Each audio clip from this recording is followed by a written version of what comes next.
नमस्कार, heart talk Bharat देख रहे हैं आप। मैं हूं दिवाकर विक्रम सिंह। रणनीतिक और राजनयिक और साथ ही साथ सैन्य मामलों के विशेषज्ञ ब्रिगेडियर हेमंत महाजन हमारे साथ जुड़े हुए हैं। और ब्रिगेडियर सर मराठी भाषा में और आंग्ल भाषा में पूरे देश और दुनिया में अपने विचार रखते हैं और साथ ही साथ लेखों के माध्यम से उन महत्वपूर्ण बिंदुओं पर नजर दौड़ाते हैं जिस पर देश की निगाह रहती है। जिस तरीके से पूरी दुनिया इस समय वैश्विक अशांति के दौर में चल रहा है और उसको शांत करने के लिए तमाम प्रयास किए जा रहे हैं, ऐसे में भारत ये कहते हुए भी कि ये समय युद्ध का नहीं है, लेकिन जो स्थितियां परिस्थितियां हैं, विशेष करके पाकिस्तान और चीन को लेकर के, न चाहने के बावजूद भी हमको ऑपरेशन सिंदूर पार्ट 2 के लिए भी अपने आप को तैयार करना पड़ रहा है। जिस तरीके से आसिम मुनीर को डोनाल्ड ट्रंप अपनी गोद में बैठा करके बहुत कुछ उन्हें सौंप रहे हैं और आसिम मुनीर एक के बाद एक फील्ड नहीं बल्कि फील्ड मार्शल के तौर पर, और आप कह सकते हैं एक जिहादी जनरल के तौर पर ऐसी बातें कर रहे हैं जिससे लगता है कि आने वाला समय अशांति के आगोश में जा सकता है। ब्रिगेडियर हेमंत महाजन सर आज उस पर नजर दौड़ाएंगे और बताएंगे कि क्या वास्तव में ये स्थिति है, और अगर है तो पाकिस्तान को अब कितना पे करना पड़ेगा, अपने देश को कितना नुकसान के दौर में पहुंचाना होगा और भारत का इससे कितना नुकसान होगा। सर, पहला सवाल तो यही है कि दुनिया में शांति के तमाम पहल हो रही है, लेकिन साउथ एशिया एक बार फिर आसिम मुनीर की कारस्तानी के कारण मुश्किलों के दौर में जा रहा है। क्या आप इस बात से सहमत हैं? देखिए, जब तक ऑपरेशन सिंदूर का सवाल है, जब तक हमारी जो लड़ाई पाकिस्तान के साथ हो रही है, उसका सवाल है। मैंने काफ़ी बार पहले भी बताया था, एक बार मैं फिर रिपीट कर रहा हूँ, ऑपरेशन सिंदूर ना रुका हुआ है, ना कभी रुकेगा। ऑपरेशन सिंदूर एक केवल नाम है, इसका सीधा मतलब है पाकिस्तान के साथ लड़ाई, अलग-अलग कारणों से। अगर हम शॉर्ट में पाकिस्तान के ऊपर ही नज़र डालें, तो कुछ दिन पहले ही जनरल मुनीर ये अमेरिका में थे और वहाँ पे उन्होंने अमेरिका के सॉइल से उन्होंने 2-3 चीज़ें कही, जिसमें से 2 इम्पोर्टेंट है। एक तो उन्होंने बोला है कि न्यूक्लियर वॉर हो सकता है। उनका ये दम अमेरिका के सॉइल से कोई जनरल पाकिस्तान का भारत को और पूरी दुनिया को धमकाए कि न्यूक्लियर वॉर हो सकता है, तो ये एक सीरियस मामला है और इसके ऊपर अमेरिका ने कुछ नहीं कहा। जब पत्रकारों ने उनको पूछा कि आप क्या कहना चाहते हो? तो वो बोलते हैं उनको पूछो, यानी कि अमेरिका ने उसको इग्नोर किया। जब तक प्योरली न्यूक्लियर वॉर का सवाल है, न्यूक्लियर वॉर एक केवल धमकी है। 1944 के बाद कभी न्यूक्लियर वॉर हुआ नहीं है, ना ये होगा। और न्यूक्लियर वॉर होगा तो हमारी जो पॉलिसी है नो फर्स्ट यूज़, ये काफ़ी एडिक्वेट है और पाकिस्तान बोलता है कि हम फर्स्ट यूज़ करेंगे अगर ज़रूरत पड़ती है, तो उससे डरने की ज़रूरत नहीं है। मेरे ख्याल से न्यूक्लियर वॉर नाम की चीज़ आप भूल ही जाइए। हमारे जो लीडरशिप है, प्राइम मिनिस्टर मोदी जी है वगैरह, उन्होंने बहुत बार बोला है कि इन धमकियों से हम नहीं डरेंगे। अगर पाकिस्तान कोई बड़ा दहशतवादी हमला करता है, तो हम उसका करारा जवाब देंगे, ये उन्होंने साफ किया है। तो न्यूक्लियर बॉम्ब तो कोई ज़्यादा प्रॉब्लम नहीं है।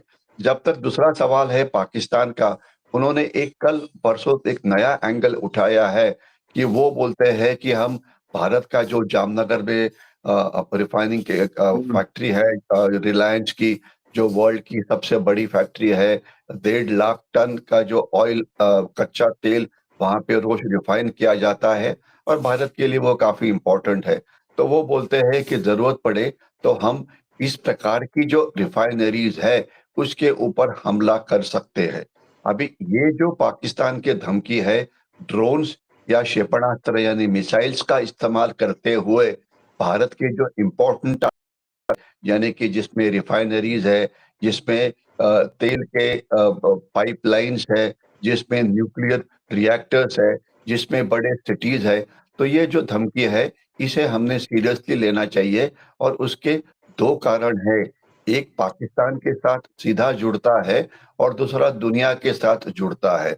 अगर आप देखें कि दुनिया में आज 60 जगह के ऊपर लड़ाइयाँ चल रही है और जहाँ-जहाँ पे लड़ाइयाँ चल रही है, वहाँ पे सबसे ज़्यादा ड्रोन्स और मिसाइल्स का ही इस्तेमाल हो रहा है। आप 2 बड़े युद्ध ले, एक तो रशिया-यूक्रेन की लड़ाई और दूसरा इज़राइल। जो हमास के साथ लड़ रहा है, हिजबुल्लाह के साथ लड़ रहा है, ईरान के साथ लड़ रहा है, हूतीस के साथ लड़ रहा है। तो इन सब के अंदर आप देखें तो ये माना जाता है हजारों ड्रोन्स का हमला रशिया यूक्रेन के ऊपर करता है और यूक्रेन भी उसका करारा जवाब देता है। और वही सवाल वही हालत इजराइल की हो रही है कि वो ड्रोन का और मिसाइल्स का काफी इस्तेमाल कर रहे हैं। वो एक बात हो गई। और जब तक भारत का सवाल है, आपको पता है कि हमारा जो यूरोप के साथ ट्रेड होता है, ये लाल समुंदर यानी कि रेड सी और सुएज कैनाल, ये हमारे लिए शॉर्टेस्ट कट है। हमारा 20% ट्रेड यहाँ से होता है, लेकिन बहुत दिन से वहां पे ट्रेड वहां से ट्रेड नहीं हो रहा है। मतलब हमारा ही नहीं बल्कि इस पूरी दुनिया का एक्सेप्ट चाइना। और वो हम केप ऑफ गुड होप जो साउथ अफ्रीका का जो टोक है वहां से जा रहे हैं, जिससे हमारी कीमत 20-25-30% या 30% से बढ़ जाती है। कारण है हूथी के पास जो ड्रोन्स है, उनके पास मिसाइल्स है और वो बोलते हैं कि हम अलग अलग शिप्स के ऊपर हमला करेंगे। केवल एक ही कंट्री उससे बचा हुआ है और अगर आप एक ही गेस करेंगे तो वो कौन है, आप राइट होंगे। अर्थात वो कंट्री है चाइना। चाइना ने हूथी के साथ हाथ मिलाया हुआ है और चाइनीज के तकरीबन 30-40 शिप्स आज सुएज कैनाल से निकले हुए हैं, उनके ऊपर हमला नहीं हुआ है। यानी कि ये इस प्रकार के जो हूतीज के हमले रेड सी में हो रहे हैं, अगर हमें वहां से बचना है तो यहाँ नेवी वगैरह का कोई फायदा नहीं है, क्योंकि नेवी की कोई भी शिप, आपकी जो मर्चेंट नेवी की शिप्स है, उसे प्रोटेक्ट उसको एस्कॉर्ट नहीं कर सकती वगैरह। ये केवल दिखाने के लिए है। आपको केवल हूतीज के साथ ही कुछ समझौता करना पड़ेगा, जिस प्रकार से चाइना ने किया है। शायद हम भी कोशिश कर रहे होंगे, लेकिन चाइना हो या पाकिस्तान हो, शायद ये सक्सेसफुल नहीं हो दे पा रहा है। एक तो वो बात हो गई है कि जो धोखा अभी भी हमें कायम है, और दूसरी जो चीज है कि जिसके ऊपर हमें कोई अच्छा कोई उपाय नहीं मिला है। और दूसरी चीज जो पाकिस्तान बहुत कर रहा है, वो है ड्रोन की मदद से वो पंजाब के अंदर जो नरकोटिक्स यानी कि अफू गांजा चरस भेज रहा है। अगर आप स्टैटिस्टिक्स देखें, मैं ब्रॉड स्टैटिस्टिक्स आपको बता सकता हूं। 500-600 ड्रोन्स 2024 में अंदर आए हुए हैं। हर एक ड्रोन की कैपेसिटी 15-16 केजी के आसपास है। यानी कि अगर आप थोड़ा कैलकुलेशन ठीक करेंगे तो आपको पता लग जाएगा कि कितनी बड़ी मात्रा में ड्रोन्स की मदद से पाकिस्तान ने अफू गांजा चरस हमारे देश में भेजा है। और इतना ही नहीं, हमेशा माना जाता है कि जितने खाली ड्रोन हमने देखे हैं, पकड़े हैं, गिराए हैं, उससे काफी ज्यादा गुना ड्रोन शायद और हमें बताए बिना अंदर आए हुए हैं। और आपको पता होगा कि पंजाब का उड़ता पंजाब हो रहा है। और सही बात। केवल इतना भी नहीं, ये जो राजस्थान में भी कुछ तक ड्रोन आ रहे हैं। इतना ही नहीं, तो समुद्र से भी पाकिस्तान जो अपना स्मगलर्स है, तस्कर हैं, उनके थ्रू भेजने की कोशिश कर रहा है। और जो पकड़े गए हैं, क्योंकि वही स्टैटिस्टिक्स हम दे सकते हैं, क्योंकि जो ना पकड़े गए हैं उसको तो हम बोल नहीं सकते हैं। सर, यहाँ मैं आपको रोकना चाहूंगा। मैं ये चाहता हूं कि ये तो उड़ता पंजाब उसने पिछले 1.5 दशक से ज्यादा समय से वो बना चुका है और उसके लिए बहुत बड़ा एक इंटरनेशनल गैंग काम करता है। कोई सरकार आ जाए उस पर कंट्रोल नहीं हो पाया है। इस पे हमने बहुत सारे शोज किए हैं। मैं आपसे एक सवाल करना चाहता हूं, क्या आसिम मुनीर इस बार एलओसी से बदमाशी करेंगे या बांग्लादेश की तरफ से नॉर्थ ईस्ट से बदमाशी करेंगे, या बदली हुई परिस्थितियों में चीन से अलग होकर के दूर बैठे अमेरिका से शह पा करके बहुत कुछ बड़ी गलती करने की कोशिश करेंगे? क्योंकि गलती तो करेंगे सर, ये तो ऐसा लगता है। देखिए, जब तक सवाल है, आपने जो 3-4 मुद्दे बोले कि चीन की मदद, पाकिस्तान, अमेरिका की मदद वगैरह। अमेरिका की मदद लेके उन्होंने कुछ गड़बड़ करना ये पॉसिबल नहीं है। अमेरिका को उसमें कोई खास इंटरेस्ट नहीं है। अमेरिका का फोकस केवल खुद के उनके ऊपर है। वो पाकिस्तान के नहीं सोचता है, वो सोचता है खुद का उनका। वो चाहते हैं कि हमारे जो एग्रीकल्चर सेक्टर है, दूध का सेक्टर है हमारा, उसमें कंसेशन दिए जाए, जिसके लिए हम तैयार नहीं है। तो अमेरिका की मदद से हमला करना, ये इसके आप छोड़ दीजिए। जब तक सवाल है चाइना का, चाइना की मदद से लेके हमला करने की कोशिश वो करेंगे क्या? तो इसका जवाब है पार्टली यस है, क्योंकि जो जब तक सवाल बांग्लादेश का है, बांग्लादेश की तरफ से वो हमला नहीं करने वाले हैं।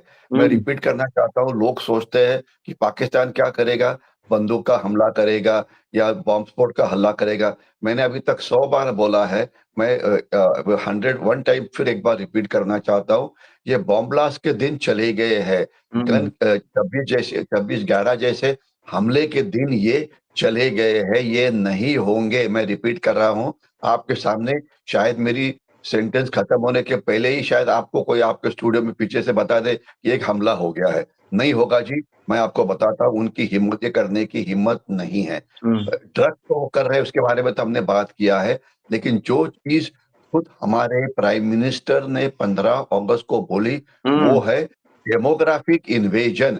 अगर देश के पंतप्रधान इसके बारे में, तो ये बंदूक का हमला नहीं है, ये हम्म। बॉम्ब स्फोट का हमला नहीं है, ये हमारी वो लोक संख्या का जो संतुलन है, उसे वो बिगाड़ रहे हैं। आपको पता होगा कि बिहार का इलेक्शन है, उसके हम्म। अंदर आज 70 लाख के आसपास के जो वोटर्स है वो फेक है, इस प्रकार की बातचीत इलेक्शन कमीशन ने बोली है। लेकिन हमारे देश के जो दुश्मन है, मैंने बोला है कि हमारे देश के दुश्मन कौन है, मैंने बहुत बार बोला, एक बार फिर रिपीट करता हूँ, पाकिस्तान है, चाइना है हम्म। और मोर उनके जो समर्थक हमारे देश देश के में। अंदर है।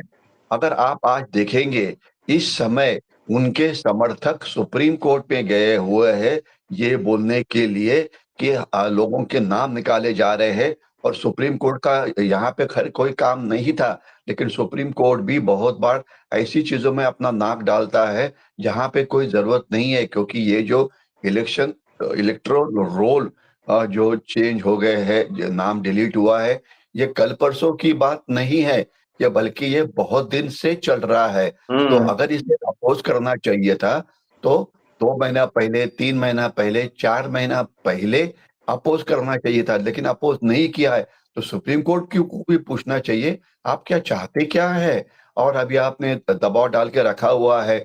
एक तो वो बात कि जो इलेक्शन में जो वोटिंग कर रहे हैं और यही गैंग थी, जिन्होंने ब जब बोला गया था कि वोटर्स कार्ड को लिंक अप करें अपना आधार कार्ड को, तो उसे रोक रही थी। और इसके हम्म। साथ मैं ये बोलना चाहूँगा कि आज जो डेमोग्राफिक इन्वेजन जिसके बारे में पंतप्रधान जी ने बात की है, हम्म। हमारी जो असम की पॉपुलेशन 37% ये बांग्लादेशी है, वेस्ट बंगाल की पॉपुलेशन 34% बांग्लादेशी है।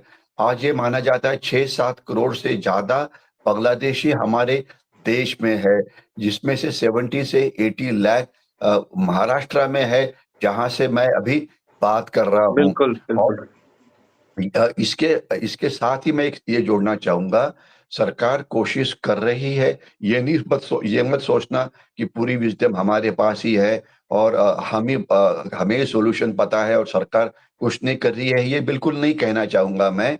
आज बांग्लादेशियों को पकड़ने की कोशिश जारी है और माना जाता है 1 लाख या 2 लाख, मैं एक रफ़ एस्टिमेट ही आपको दे सकता हूँ, 2 लाख शायद बांग्लादेशी को हमने पकड़ा है और उनको हमने बांग्लादेश सीमा से ढकेला हुआ है क्या बोलते हैं बांग्लादेश के अंदर। हम्म। उसमें से शायद इसमें मैं 2 चीज़ें हाइलाइट करना चाहता हूँ। शायद उसमें से 1 या 2 गलत होंगे कि जहाँ पे कोई जो इंडियन बंगाली मुस्लिम है, वो भी शायद उसपे गया और वो वापस आया। तो इसको लेके इशू ये बनाया जो गया। हमारी ये जो गैंग है हमारी, हम्म। इनके नाम मैं लेना नहीं चाहता हूँ। सर लेफ्ट ये लिबरल देखिए, गैंग बोलिए ना। लेफ्ट लिबरल गैंग है जो सुप्रीम कोर्ट में बैठे हुए हैं। हम्म। वो चाहते हैं, इन गधों ने मतलब इतना शब्द कि ये जो लाखों कोट्यावधि अंदर आए उसके बारे में ये बोलना नहीं चाहते। एक आध दो की शायद गलती हो गई हो, तो उसके बारे में ये बोल रहे हैं। तो इसका मतलब है कि ये पुलिस के ऊपर दबाव डाल रही है।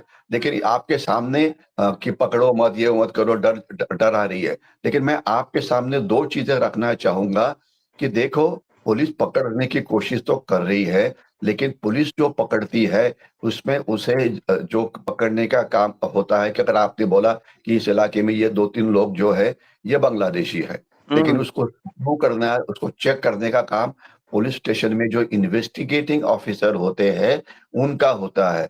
तो और किसी भी पुलिस स्टेशन के ऊपर आपको कंपोज़िशन पता है 70, 80, 90, 100 की स्ट्रेंथ है जो खासतौर पुणे, मुंबई में एक पुलिस स्टेशन की स्ट्रेंथ होती है, तो उसमें 1 या 2 या 3 ये आईओ यानी कि इन्वेस्टिगेटिंग ऑफिसर होते हैं। मैंने हम्म। हमेशा बोला है, मैं आपके सामने रिपीट करता हूँ, ये 2 जो अधिकारी है या 3 अधिकारी है, ये स्ट्रेंथ बहुत ही कम है। ये हम्म। स्ट्रेंथ बढ़ के 50, 100 इतनी होनी चाहिए और ये ताकि जो हमारी जो इन्वेस्टिगेशन करने की कैपेसिटी है, ये 100 गुना ज़्यादा बढ़ानी चाहिए क्योंकि अगर आपका मैथ्स अच्छा होगा, समझ लीजिए एक केवल डिस्कशन के लिए समझ लीजिए आपने 2-3 लाख बांग्लादेशी पकड़ लिए हैं, ठीक है? आपके पास बांग्लादेशी कितने हैं? 7-8 करोड़ है।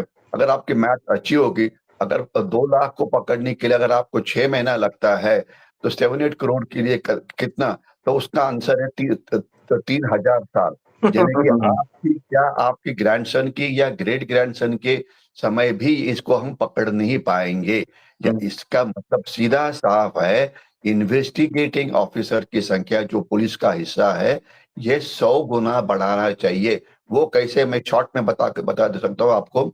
महाराष्ट्र की आप ये लीजिए, हम्म। महाराष्ट्र में आज रिटायर्ड जो पुलिस वाले हैं, उनकी संख्या 4-5 लाख के आसपास होंगी, थोड़ी-सी ज़्यादा हो सकती है। तो हम्म। उसमें से आपको 20-25 हज़ार रिटायर्ड इन्वेस्टिगेटिव ऑफिसर नहीं मिल सकते हैं क्या? बिल्कुल मिल सकते हैं, जिनको आपने कॉन्ट्रैक्ट पे लेना चाहिए ताकि जो लोकल पुलिस स्टेशन है, उसकी जो ताकत है, ये अब आपने 100 गुना बढ़ानी चाहिए। हम्म। शायद कुछ जगह पे ये बढ़ी है, लेकिन मैं फिर रिपीट करना चाहता हूँ, कहीं पे 2 बड़े हैं, कहीं पे और भैया दिवाकर जी मैं 2 की बात नहीं कर रहा हूँ, मैं बात कर रहा हूँ हज़ारों की, कि राइट, जो राइट। हमारे पास है। और इतना ही नहीं, दूसरी बार एक बार फिर से बात हो गई थी। अभी इन्वेस्टिगेटिंग ऑफिसर समझ लीजिए महाराष्ट्र का, उसको बंगाली आती नहीं है, उसके हम्म। डॉक्यूमेंट बंगाली में होते। अरे मैंने ये भी बात इतनी बार बोली है और ये महाराष्ट्र की बात नहीं हो रही है, जहाँ आप आइडेंटिफ़ाई करिए ये 700-800 पुलिस स्टेशन है जहाँ पे बांग्लादेशी सब बड़े-बड़े शहरों में है। मुंबई में है, दिल्ली में है, पटना में है, जगह आपको पता है। तो वहाँ पे हर एक पुलिस स्टेशन में बंगाली स्पीकिंग अटैच होना चाहिए और उसके लिए अगर आप बिहार पुलिस को अगर बंगाली सिखाना शुरू चाहे जाएँगे, तो जब तक आपके बाकी बचे हुए बाल भी चले जाएँगे, हम्म। लेकिन इनको बंगाली नहीं आएगी। ठीक है? तो कहने का मतलब है कि नई भाषा सीखना ये डिफ़िकल्ट होता है, वो एक चैलेंज है। तो हम्म। वहाँ पर जो इंडियन बंगाली है जी, उनको ले लो, उनके जो बुज़ुर्ग लोग हैं जिनको बंगाली आती है, लेकिन उनको एक्सपोज़ मत करो। यानी कि आपको हर एक पुलिस स्टेशन में बंगाली स्पीकिंग के लोगों की ज़रूरत है और इन्वेस्टिगेटिंग ऑफ़िसर की जो संख्या है, ये काफ़ी बढ़ाने की ज़रूरत है। तो जो धोखा हमारे लिए है, वो बंगाली का है बिल्कुल, बिल्कुल। तो बांग्लादेशी इल्लीगल माइग्रेशन का है कि जिन्होंने वोट में अभी अभी वोट करना है और तीसरी बात जो आपने नॉर्थ ईस्ट की बोली, बांग्लादेश से तो लोग ये आते रहेंगे, हमारी बीएसएफ केवल बात ही कर सकती है, उनको ये करना आसान नहीं है। मैं तो बोलता हूँ कि जिन्होंने ये गलतियाँ की है, ये वेस्ट बंगाल के पुलिस हो कि बीएसएफ हो देखो ये एक सीधी बात है, अगर एक जब बंगाली पकड़ा जाता है अपना ये बांग्लादेशी पकड़ा जाता है, तो उसको नज़र आता है उसमें नज़र आता है जो अगर आप उसकी रिपोर्ट पढ़ेंगे तो उसमें 20, 25, 30 लोगों ने उसको मदद की है। एक तो बॉर्डर को क्रॉस करने के लिए जहाँ पे बीएसएफ का कुछ कुछ रोल है, इसके सिवाय कुछ एजेंट जो उसको कलकत्ता ले जाता है, कलकत्ता में रखता है, वहाँ उसके बाद वो मुंबई ले जाता है, मुंबई में रखता है, वहाँ पे जॉब लेता है, उसके बाद नांदेड़ चला जाता है। एक एक चेन होती है कि जो एक हम्म। वेल ऑइल्ड चेन है। तो मैं आपको nth टाइम में रिपीट करना चाहूँगा कि इन सब ये जो चेन है, बांग्लादेशी पकड़ना ही इम्पोर्टेंट नहीं है, बल्कि ये जो चेन है, राजकीय पक्ष हो या एनजीओज़ हो या एजेंट्स हो, इनको भी पकड़ के शिक्षा देना इंक्लूडिंग बीएसएफ ये बहुत ही इम्पोर्टेंट है। इसके सिवा केवल बात प्राइम मिनिस्टर साहब ने बोलने से बात नहीं बनने वाली। उन्होंने तो बोल दिया कि अब पकड़ेंगे, अमित शाह जी बोल रहे पकड़ेंगे। पकड़ने का काम तो किसका है भैया? ये तो काम पुलिस ने ही करना है। पुलिस यानी कि इन्वेस्टिगेटिंग एजेंसी, इन्होंने ही करना है ना। एक आम आदमी केवल बता सकता है कि भई ये सस्पेक्ट हमारी बज़ार में जहाँ रेलवे का काम चल रहा है वहाँ पर है, जहाँ पे मोनोरेल का काम चल रहा है वहाँ पर वो है, जहाँ पे कंस्ट्रक्शन का काम चल रहा है वहाँ पर है, ये जो मीट सेंटर्स है वहाँ पर वो है, रास्ते का काम चल रहा है वहाँ पर है। ये तो सब दुनिया को पता है जी। ये मैंने कोई बड़ा संशोधन नहीं किया है, ये तो दुनिया को पता है। लेकिन काम पकड़ने का काम तो पुलिस ही करेंगी ना। बिल्कुल, तो बिल्कुल। जब तक आप पुलिस की ये संख्या नहीं बढ़ाएँगे, जब तक आप ये नहीं करेंगे, तब तक ये होने वाला नहीं है। और पॉलिटिकल तीसरा विल भी मुद्दा, होना चाहिए सर। इसके लिए पॉलिटिकल विल होना चाहिए। दिल्ली एनसीआर में हम लोग देख भी रहे हैं और एक्शंस लिए भी जा रहे हैं। देखो पॉलिटिकल विल के बारे में मैं ये बोलना चाहूँगा कि पॉलिटिकल विल का मतलब क्या है, मैं देखो क्या होता है। अभी ये किसी को बोलने की ज़रूरत नहीं है। अगर आप व्यायाम करेंगे तो आपकी बॉडी ठीक होगी। इसमें कोई हुँ, नई बात तो कोई है नहीं ना। बिल्कुल, बांग्लादेशी पकड़ो, पॉलिटिकल विल आने का मतलब क्या हुआ? पॉलिटिकल ने बोला पकड़ लो। पकड़ने का काम कौन करेगा जी? बिल्कुल, ये बिल्कुल। तो ज़मीन के ऊपर जिन्होंने करना है, आपने उसको मॉनिटर करना है कि हमने तो आदेश तो दे दिया। गृह हुँ, मंत्री है, चीफ मिनिस्टर है, डीजीपी पुलिस है, आईजीपी पुलिस है। लेकिन ज़मीन के ऊपर ये जितने-जितने बड़े-बड़े लोग दिल्ली में बैठ के, पटना में बैठ के, मुंबई में बैठ के, उत्तर प्रदेश में लखनऊ में बैठ के आदेश तो सबने दे दिया है। हुँ, कोई किसी ने ये तो आदेश नहीं दिया है कि मत पकड़ो, फिर भी नहीं पकड़े जा रहे हैं ना। तो इसका मतलब है जो अमल बजावनी हो रही है, जो इम्प्लीमेंटेशन हो रही है, ये पुअर है। ये हुँ, शॉर्ट में आपको समझने की ज़रूरत है। और हुँ, धोखा ये है, पॉलिटिकल विल तो क्या क्या मोदी जी ने थोड़ी आके पकड़ना है, या अमित शाह जी ने थोड़ी आके पकड़ा बांग्लादेशियों को जी। उन्होंने तो केवल आदेश ही देना है ना। तो ये जो ज़मीन पे पकड़, मैं ये भी बिल्कुल गलत भी मुझे मत समझिए कि ये भी मत समझना कि सभी लोग अपना काम नहीं कर रहे। कुछ लोग कर रहे हैं, कुछ लोग कम कर रहे हैं, कुछ ज़्यादा कर रहे हैं।